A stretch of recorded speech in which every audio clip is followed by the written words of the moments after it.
Yo, this your boy EC22 in the house. Yes, I'm in for another podcast. I know it's not Tuesday, but here it is, Thursday night, and I'm about to go on a rant. I'm sorry.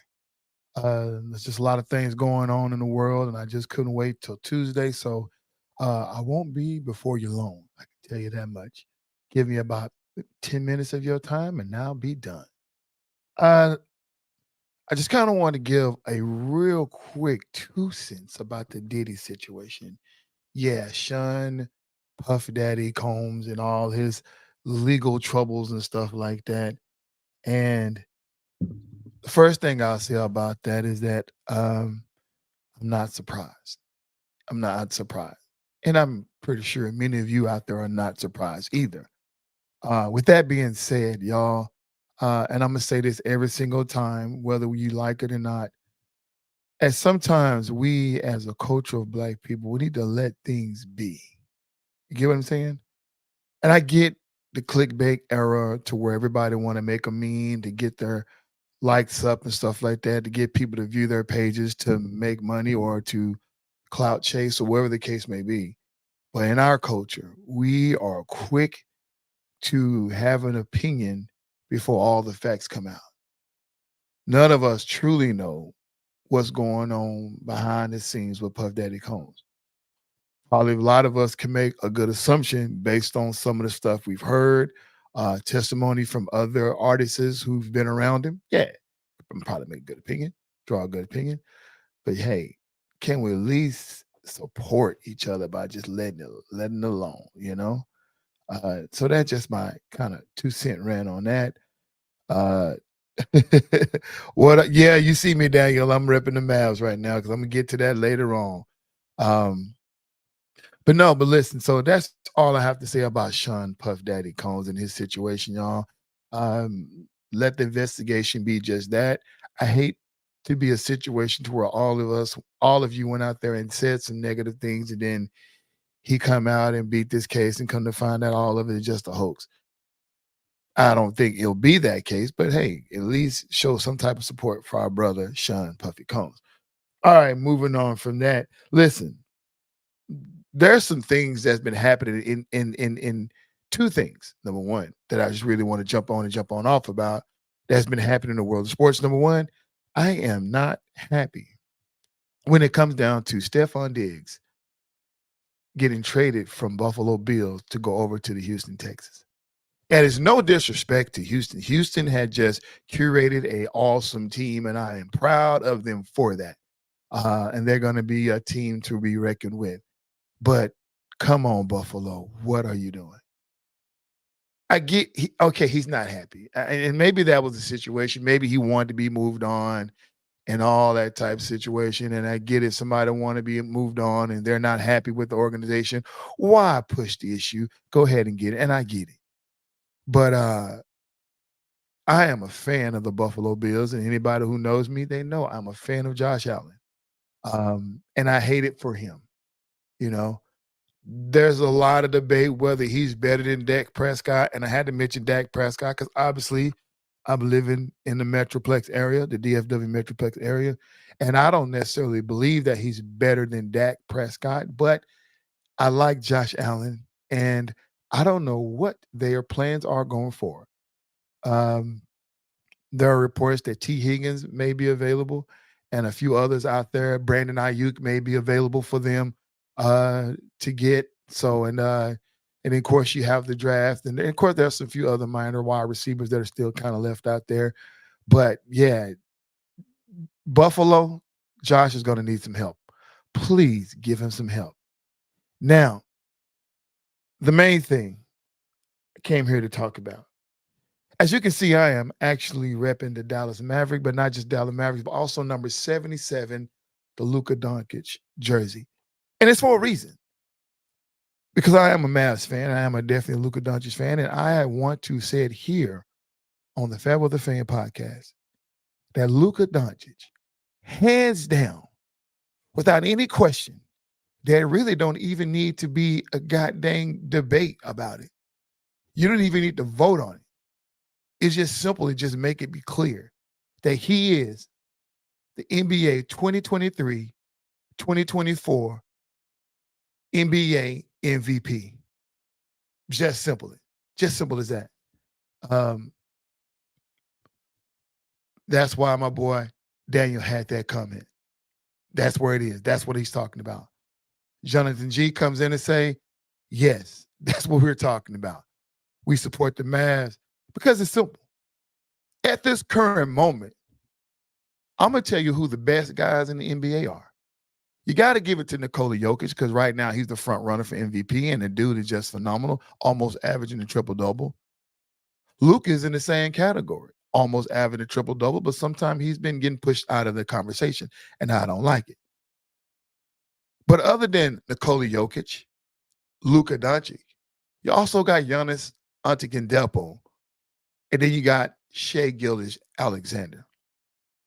Not Kevin Durant, not this nonsense I hear about this bid for Jalen Brunson, although Jalen Brunson is good, but definitely not MVP caliber. Not even Devin Booker and what he's doing over in Phoenix along with Kevin Durant. No, not even close. Those are your top 4 best players in the NBA as of right now in this season. Now, the reason why I give it to Luka is simple because, number one, Luka is leading the league in points. Is there anything else to discuss? Nikola Jokic is in the sub-30 category when it comes down to point average. He's down number 9 on the list. Luka Doncic is leading the list, and then Giannis Antetokounmpo is second. Then Shai kind of falls in there down in the list, whatever. But when you're looking at the EFF, the list, the stat that most people don't look at, effectiveness,